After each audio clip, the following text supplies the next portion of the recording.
अद्वैत वेदांत आपको सम्यक ज्ञान करवाता है, यानी डायरेक्ट एक्सपीरियंस। ऐसा नहीं है कि आप आज जो सुन रहे हो इसका ज्ञान आपको 5 साल या 10 साल बाद मिलेगा। नहीं, अद्वैत वेदांत का जो वे ऑफ नोइंग है वो त्रिस्तरीय है। पहला था श्रवण, जो भी श्लोक थे उन्हें आपने सुना, उनके अर्थ को आपने सुना। दूसरा था मनन, सुनने के बाद आपके मन में तर्क आया, आपने उस पर विचार किया, आपने इसको समझने की कोशिश की, ये था मनन। तीसरा है निधिध्यासा या फिर ध्यान, यानी अब उन्हें हमें जीना है, हमने जो भी समझा है। वैदांतिक ध्यान कितने प्रकार के हैं और क्या क्या प्रकार के हैं वो हम अगले श्लोक में जानते हैं। सभी कल्पो निर्विकल्पो समाधि द्विविधो रिधि दृश्य सप्तानुवेदन सभी कल्प पुनः त्रिविधाम।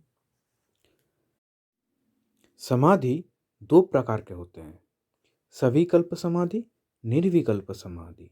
सविकल्प समाधि दो तरह के हैं, वस्तु के साथ जुड़ी हुई और शब्दों के साथ जुड़ी हुई। सविकल्प मतलब विथ सपोर्ट, कोई आपको शब्द या फिर कोई वस्तु के साथ जुड़ी हुई धारणा के साथ आपको समाधि मिलती है। निर्विकल्प समाधि मतलब क्या, विदाउट सपोर्ट, आपको कोई सपोर्ट लेना नहीं पड़ेगा। अगर आप इंटरनल मेडिटेशन कर रहे हैं यानी अस्थि और भांति पे, तो पहला दो रहेगा सविकल्प और आखिरी वाला रहेगा निर्विकल्प ध्यान। अगर आप एक्सटर्नल वर्ल्ड पे ध्यान कर रहे हो यानी नाम और रूप पे ध्यान कर रहे हो, तो पहला दो रहेगा सविकल्प समाधि और आखिरी रहेगा निर्विकल्प समाधि। मातश्चित्तगादृश्य त्वत्तसाक्षित्वेन चेतनं ध्यायन दृश्यनाविधोऽयं समाधि सविकल्पक। पहला ध्यान है मन के अंदर, मन के कोई भी धारणा, स्मृति, चित्र या तो सांस, कुछ भी ध्यान के लिए सपोर्ट बन सकता है। मन में जो भी आए वो ध्यान का ऑब्जेक्ट या विकल्प बन सकता है। ये ध्यान कैसे करना है इसे हम अच्छे से समझते हैं। मान लीजिए आपके चेहरे के सामने अगर आप एक आईना रखते हैं तो क्या होगा, आप आईने में अपना ही सूरत, चेहरा देख पाएंगे। लेकिन आईने में आप जो देख रहे हो वो आप नहीं हो, वो आपका रिफ्लेक्शन है, प्रतिबिंब है, प्रतिफलन है आपके चेहरे का। लेकिन आप क्या कर सकते हैं, आईने में दिखने वाली रिफ्लेक्शन को ध्यान में रखते हुए, मन में रखते हुए आप अपने खुद के चेहरे के प्रति सजग हो सकते हैं। यह है प्रोसेस। वैसे ही मन के अंदर कोई भी बात आए, कोई भी सोच आए, कोई भी आइडिया आए, कोई भी धारणा आए, या तो कोई सांस को ही ले लीजिए, इनमें से कोई भी एक को ले लीजिए मन के अंदर और उस पे ध्यान दीजिए कि वो कहाँ आपको ज्ञात हो रहा है। मुझे चाय पीनी है, चाय पीने की जो धारणा है ये कहाँ जाग रही है, कैसे आप जान रहे हैं कि चाय पीना है। ये चाय पीने की जो इच्छा है अहम को, और चाय की जो स्वाद है, ये सब कुछ का जो धारणा है वो प्रतिफलित हो रहा है, वो जाग रहा है मन में, चेतना के अंदर ये धारणा खिल रहा है। तो आप इस धारणा को लेकर चेतना के प्रति सजग हो जाए। यह है प्रोसेस। थोड़ा और सहजता से समझते हैं। अभी आप जहाँ भी बैठे हो, चाहे वो दिन हो या रात हो, आप जो कुछ भी दिख रहा है आपके आसपास उन्हें आप देखें।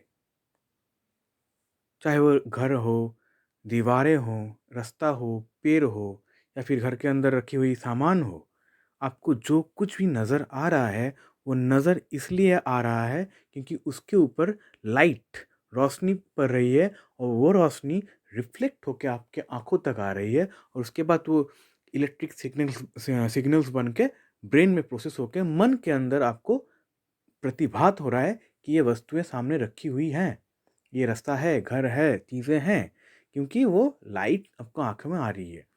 अब बात ये है कि चीज़ें आपके ब्रेन के अंदर नहीं है, चीज़ें बाहर है, लेकिन लाइट से आपको पता लग रहा है कि चीज़ें हैं।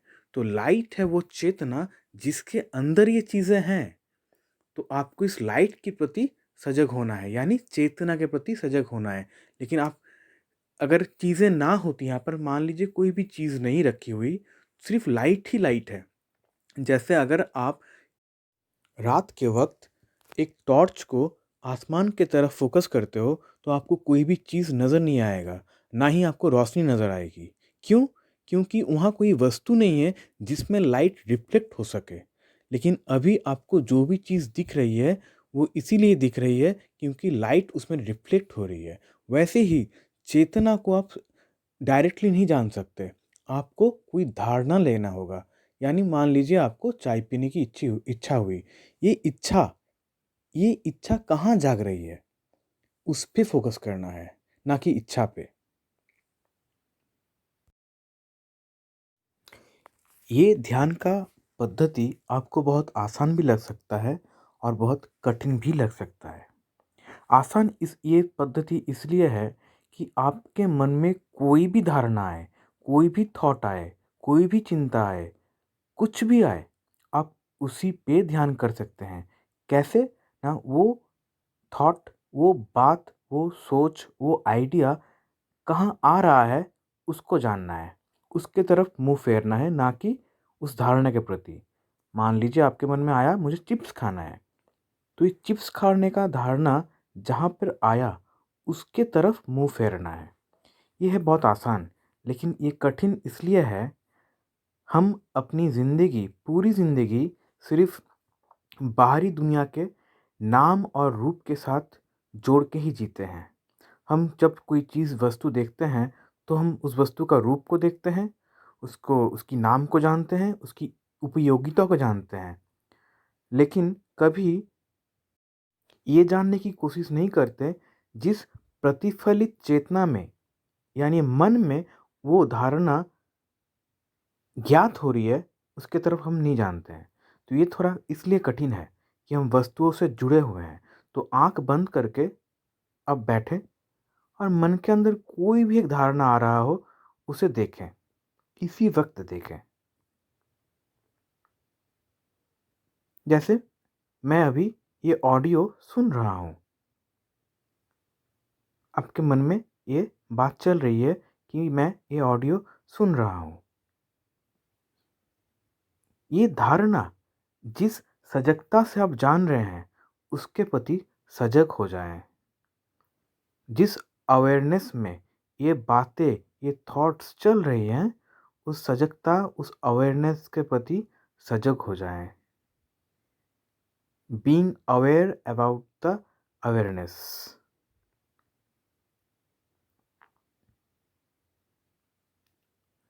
हो सकता है एक के बाद दूसरा थॉट आए,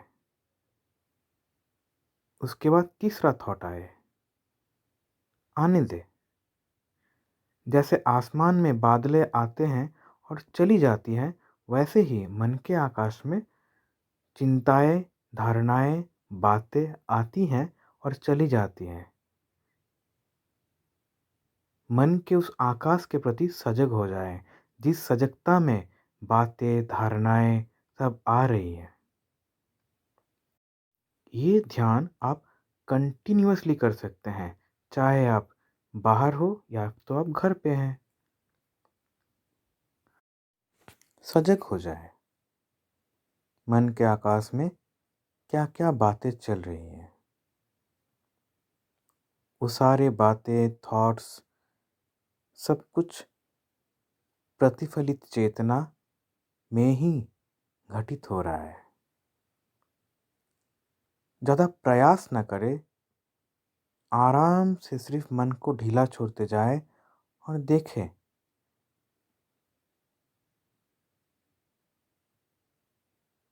देखते जाएं।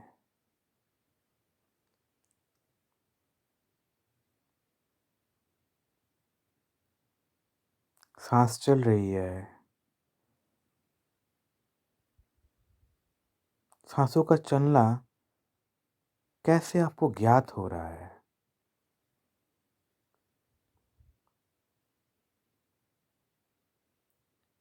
मन शांत है या फिर अशांत है?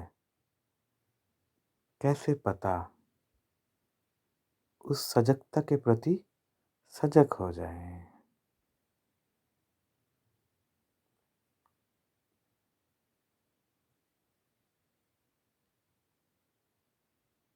ये आप कंटिन्यूअसली कर सकते हैं।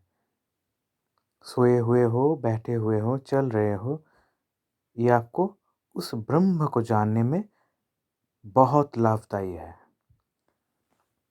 चलते हैं हम दूसरे प्रयोग की तरफ। ये था सविकल्प ध्यान का पहला मार्ग। जैसे ही आप अपने मन में उठने वाले विचारों के प्रति, धारणाओं के प्रति सजग हो जाते हैं और उस सजगता के प्रति साक्षी रूप से अपनी सजगता को देखते हैं, तभी आता है दूसरा श्लोक। असंग सच्चिदानंद स्वप्रभद्वैत वर्जिता अस्मीति सप्तविधम समाधिस्थ सविकल्पक। आप मन में उठने वाली विचारों को अपने देखना आपने सीख लिया है। आप साक्षी हो, आप वो रोशनी हो, वो परम तत्व हो, वो ब्रह्म हो, जिसमें चीज़ों का धारणा और चीज़ें, उनका रूप, उनका रंग, सब कुछ प्रतिभात होता है, पर आप साक्षी हो। लेकिन अब आपको मन ही मन बोलना है, असंग सच्चिदानंद, यानी मेरा ये साक्षी रूप, जो मैं साक्षी हूँ, जिसमें चीज़ें प्रतिभात होता है, मुझे ज्ञान होता है चीज़ों का, वो साक्षी रूप मेरा असंग है, डिटैच्ड है, अनइफेक्टेड है। मैं जो रोशनी हूँ, जिस रोशनी में चीज़ें प्रतिभात हो रही हैं, चीज़ें का ज्ञान हो रहा है, मेरा वो साक्षी रूप चीज़ों से अलग है, उनके साथ जुड़ा हुआ नहीं है। सच्चिदानंद हूँ मैं सत्य हूँ, यानी मैं हूँ, मेरा होनापन है। चीज़ें बदल रही हैं, रूप बदल रहे हैं, रंग बदल रहे हैं, मन भी बदल रहा है, लेकिन मेरा जो साक्षी रूप है, मेरा जो सजगता है, अवेयरनेस है, कॉन्शियसनेस है, वो बदल नहीं रहा। स्वप्रभो, मैं खुद की रोशनी में खुद रोशन हूँ और इसी रोशनी में चीज़ें का उदय होता है और वो अस्त भी हो जाते हैं। द्वैत वर्जित, यहाँ कोई भी दो नहीं है, सब कुछ एक ही है, एक ही रोशनी है, वो एक परम तत्व है जिसके अंदर सब कुछ का ज्ञान हमें होता है। इसे प्रयोग करते हैं। आंखें बंद कर ले और इस वक्त मन में कोई भी धारणा आ रहा हो, उसके प्रति सजग हो जाएं।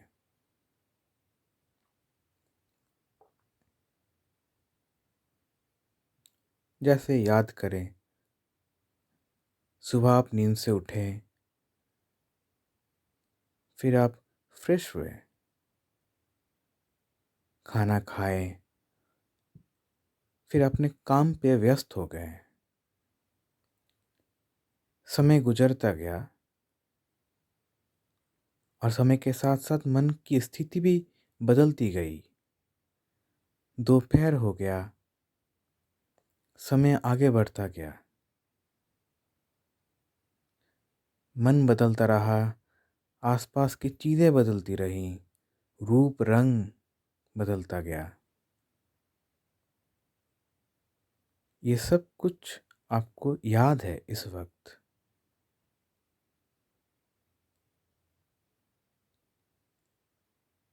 ये सब कुछ कि आप साक्षी हो, आप साक्षी रह चुके हो। इस वक्त भी आप साक्षी हो और आप साक्षी ही रहने वाले हो। You are that awareness in which things appears and they disappear.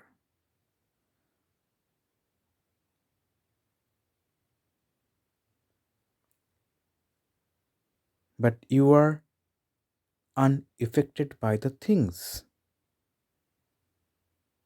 You are unattached. असंगो।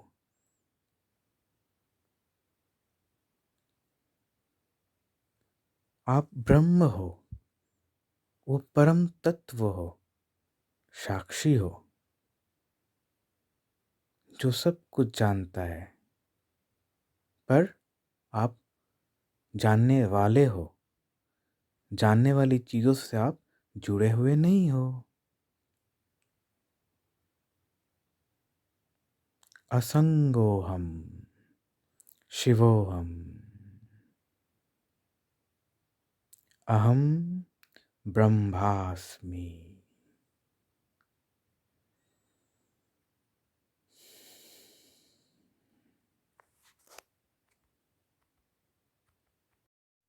पहले प्रयोग से दूसरा प्रयोग विच्छिन्न नहीं है, अलग नहीं है। पहला प्रयोग था मन में उठने वाली धारणाओं के प्रति, विचारों के प्रति सजग हो जाना। मन में कितने सारे विचार आते रहते हैं और जाते रहते हैं। दूसरा प्रयोग है जो भी धारणाएं उठ रही है मन के अंदर, उन धारणाओं को साक्षी करने वाला, देखने वाला चेतना असंग है, अनअटैच्ड है। जैसे चीज़ों के ऊपर, वस्तुओं के ऊपर रोशनी पड़ती है और उसे रोशन करती है, लेकिन रोशनी खुद वस्तु के साथ जुड़ती नहीं है। आप भी वैसे ही साक्षी हो। जिस सजगता पे चीज़ें आती हैं, हम सजग होते हैं, पर हम जुड़ते नहीं हैं। चलते हैं अगले श्लोक की तरफ। सयानुभूतिरसावेशात् दृश्यसत्ता उपेक्षिता निर्विकल्प समाधि सत् निर्वात स्थित दीपवत्। सयानुभूति रसावेशात्। पहला था आपने साक्षी होके मन में उठने वाली धारणाओं को देखा। उसके बाद आपने साक्षी रूप होके देखा कि आपका जो साक्षी रूप है वो धारणाओं से अलग है और अनअटैच्ड है, असंगोहम है। मैं उसके साथ जुड़ा हुआ नहीं हूँ। वो उठते हैं और गिरते हैं, जैसे लहरें समुद्र में उठती हैं और गिरती हैं। मैं समंदर हूँ, मैं साक्षी हूँ। अब आता है लास्ट स्टेज, निर्विकल्प समाधि। अब आपको वो वस्तु भी ड्रॉप कर देना है, छोड़ देना है, और ये असंगो हम, मैं अलग हूँ, इसको भी इस बात को भी छोड़ देना है। फिर रहेगा क्या? सिर्फ साक्षी रूप, सिर्फ ब्रह्म, सिर्फ चेतना ही रहेगा। जैसे एक लाइट में चीज़ें आपको दिख रही थी, दूसरे स्तर पे आपको पता था कि रोशनी चीज़ों के साथ जुड़ी हुई नहीं है। अब सारे चीज़ें हम हटा देते हैं और चीज़ों के साथ रोशनी जुड़ी हुई नहीं है, इस बात को भी हम ड्रॉप करते हैं। रहता है सिर्फ रोशनी, सिर्फ साक्षी। इसे प्रयोग करें मन के अंदर, इसी वक्त प्रयोग करें। कोई भी एक धारणा आने दे, कोई भी धारणा आने दे, सजग हो जाए धारणा के प्रति।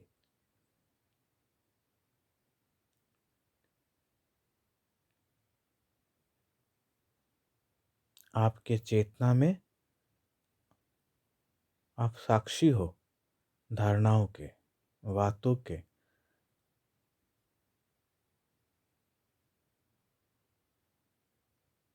आप अनअटैच्ड हो, धारणाओं के साथ आप जुड़े हुए नहीं हो। आपके अवेयरनेस में, सजगता में धारणाएं आ रही हैं।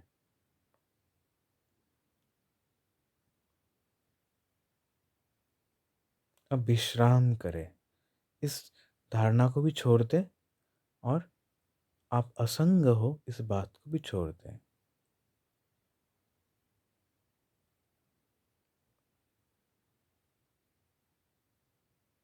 अपनी ही चेतना में विश्राम करें।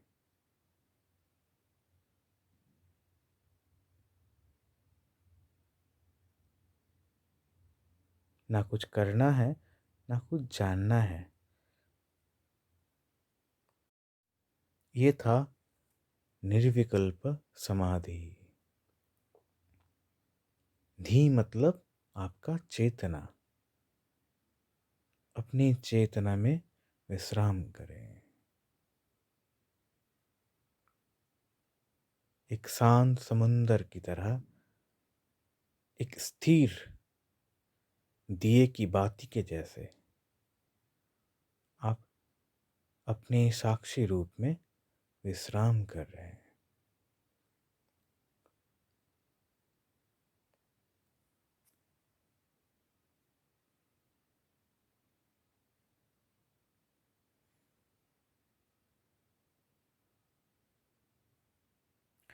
यहाँ तक हमने जो भी 3 स्तरीय ध्यान को जाना, ये था मन के अंदर अंतःकरण के लिए।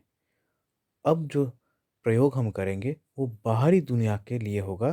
कैसे हम खुली आंखों से भी ध्यान कर सकते हैं।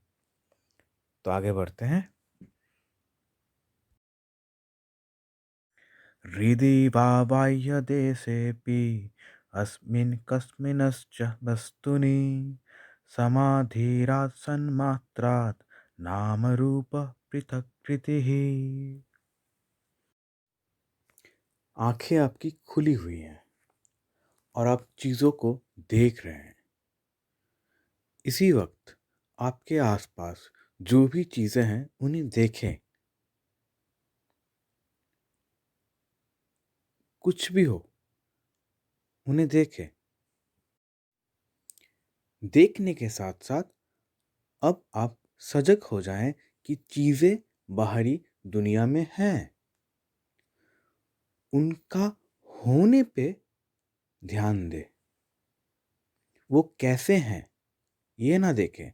गर्म है कि ठंडा है, लाल है कि हरा है, रंग नहीं, उनका आकार नहीं, चीज़ें हैं, उनके होने पे ध्यान दें।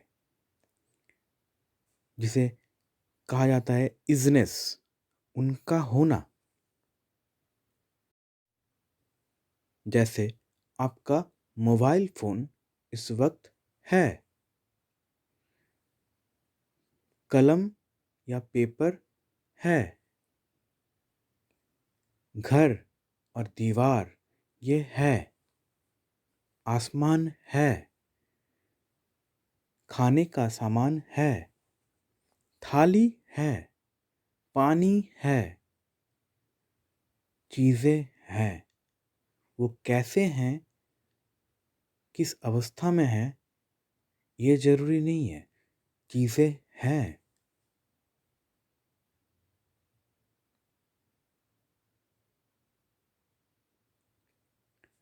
चीज़ें हैं।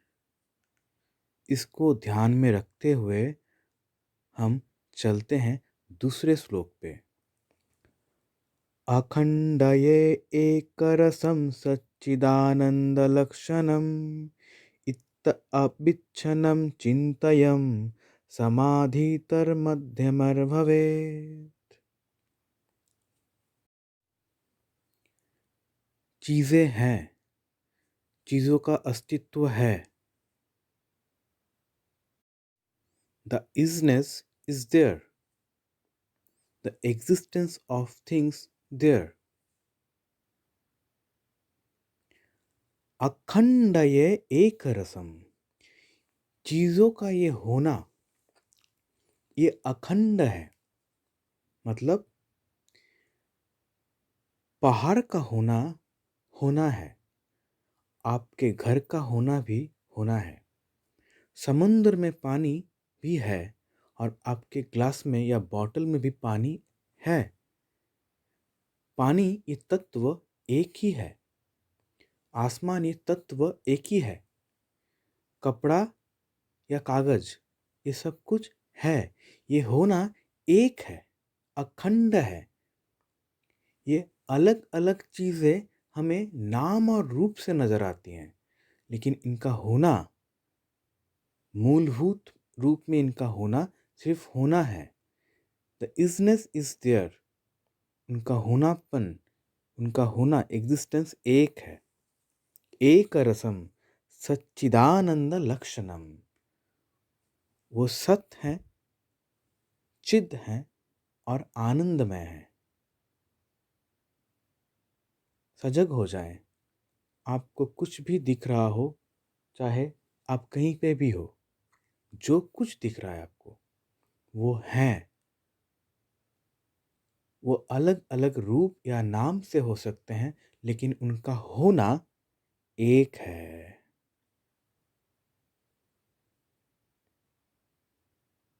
महसूस करें।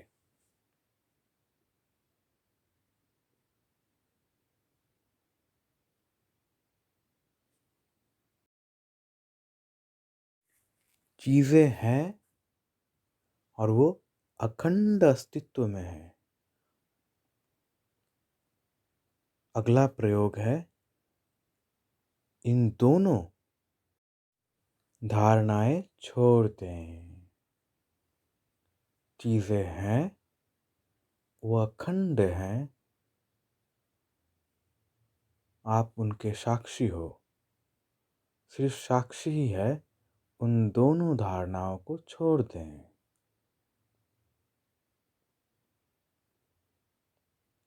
ये प्रयोग अंतःमन का प्रयोग जैसा ही है। वो आप मन के अंदर कर रहे थे, ये बाहर कर रहे हैं, प्रोसेस सेम है।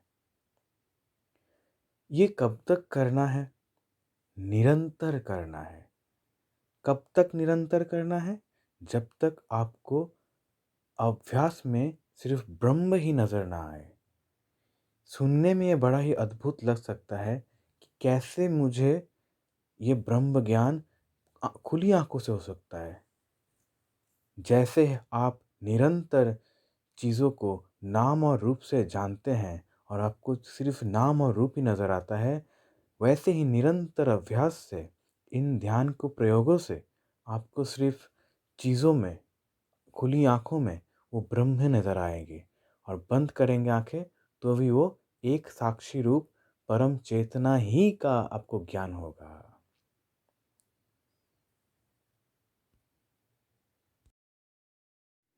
इन प्रयोगों से क्या होगा? अगले श्लोक में वो बताया जाता है। देहाभिमाने गलिते विज्ञाते परमात्मनि, यत्र यत्र मनो याति तत्र तत्र समाधिया। इसका मतलब है, देहाभिमान गलिते, हम जो अपने आप को सिर्फ शरीर और मन मानते हैं, ये जो वहम है ये उतर जाएगा। नाम और रूप से इस जगत को हम जान रहे हैं, उस जगत के प्रति हम और ज़्यादा सजग हो जाएंगे। सजगता होगी अपनी ही सजगता के प्रति। उससे क्या होगा? यत्र यत्र मनो याति तत्र तत्र समाधय। जहाँ जहाँ हम मन डालेंगे या अपना मन आरोप करेंगे, वहाँ वह हमें समाधि ही लगेगी, हमें समाधि का ही अनुभव होगा। एक सवाल मैं आपको पूछता हूँ, पानी में लहर बनती है या लहर पानी से बनती है? सुनने में तो ये सवाल पैराडॉक्सिकल लगेगा, लेकिन सोचने वाली बात है। जब हम समुंदर में लहरें देखते हैं, हमें लगता है वो लहरें पानी से बनी हुई है। लेकिन आप खुद से पूछें, क्या पानी के अंदर लहर बनने की क्षमता पहले से ही नहीं थी? पहले से ही थी। वैसे ही इन चीज़ों में जो कुछ भी हम देख रहे हैं, वो तो बाहरी जगत में हो या फिर मनोमय जगत में हो, वो चीज़ें या फिर धारणाएँ वो हमें ब्रह्ममय नहीं लगती। क्यों? हम उनको सिर्फ़ नाम और रूप के माध्यम से जानते हैं। लेकिन वो चीज़ें सब कुछ एक ही चेतना से बनी हुई हैं और हमें बस उस चेतना के प्रति सजग होना है। ऐसा नहीं है हमें उस चेतना को कहीं बाहर से लाना है। नहीं, वो चेतना हर वक़्त उपस्थित है, हमें बस सजग होना है। हम सजग हो रहे थे वस्तु के प्रति, हमें सजग होना है रोशनी के प्रति। हम सजग हो रहे थे गुलाब फूल के प्रति, हमें सजग होना है देखने वाले के प्रति। परंतु ये प्रयोग आपको निरंतर करना पड़ेगा। जब तक ना ये आपका अभ्यास बन जाए, जब तक ना आपका ये देहाभिमान उतर ना जाए।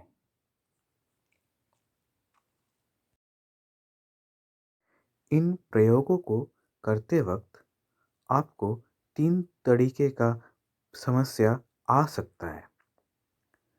पहला, आपको लग सकता है जो कुछ मैंने अभी तक सुना वो सुनने में तो बड़ा ही अनोखा था। बहुत ही कुछ नया सुनने को मिला। बहुत ही क्लेवर कॉन्टेक्स्ट था। बहुत कूल था। सुनने में बहुत अनोखा था, नया था। लेकिन इसका प्रयोग मेरे से नहीं होगा।